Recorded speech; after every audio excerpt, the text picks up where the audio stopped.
5 বছরে 25 গাছ লাগাবে, তারই ধারাবাহিকতায় নতুন কর্মসূচি উদ্বোধন করবেন।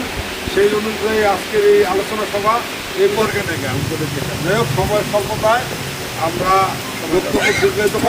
সাবেক সকল ছাত্র নেতা এবং বাংলাদেশ চলচ্চিত্র প্রদর্শক সমিতির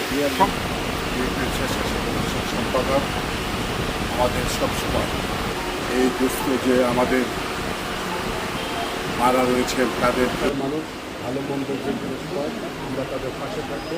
এই বিদায় আমরা চাই এই এলাকার উন্নয়নের স্বার্থে সবসময় ছোট ভাই যেভাবে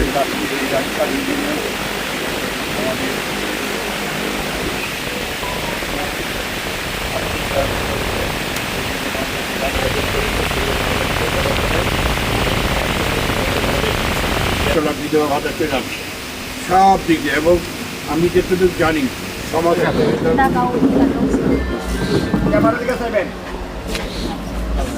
এদিকে তাকায়েন,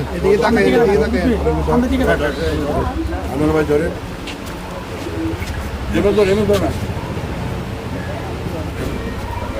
ক্যামেরার দিকে থাকে, এদিক তাকায়েন।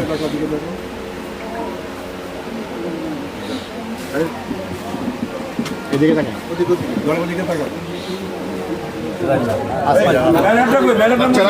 বেড়া লাগবে না ভাই, মাটি দেন, মাটি দিয়েন। বাত ব্যথা, প্যারালাইসিস কিংবা আর্থ্রাইটিস, আধুনিক ফিজিওথেরাপি ও পুনর্বাসন চিকিৎসায় নির্ভরযোগ্য নাম ডিপিআরসি।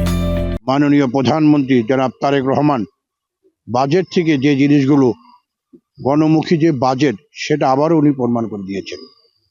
গরিবদের বাজেট সেটা আপনারা দেখেন, লক্ষ্য করবেন, গরিবদের যে চাল ডাল নুন থেকে শুরু তেল থেকে শুরু করে সমস্ত ট্যাক্স কমিয়ে দিয়েছে এই সরকার।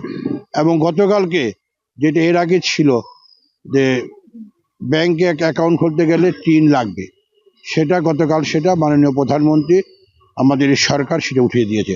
কারণ এটা একটা জরুরি জিনিস সেই জন্য, কারণ একটি ব্যাংকে একটা গরিব মানুষ এই জন্য আজকে আপনাদের মাধ্যমে যে আমরা কিছু সরকারি অনুদান মাননীয় প্রধানমন্ত্রীর দপ্তরের অনুদান সেটা আমরা এখানে দেওয়া হলো। একটি এই করতে হবে, অ্যাকাউন্ট খুলতে হবে। এখন তার কিভাবে তার কাছে পাবে, তার তো কোনো ট্যাক্স ক্লিয়ার নাই, তার পক্ষে তো সম্ভব হচ্ছে এই টাকাটা উঠানে। এই যে সহজ জিনিস করে দিয়েছে, এক কথা বলা চলে এই বাজেট হয়েছে গরিবদের বাজেট, জনগণের বাজেট।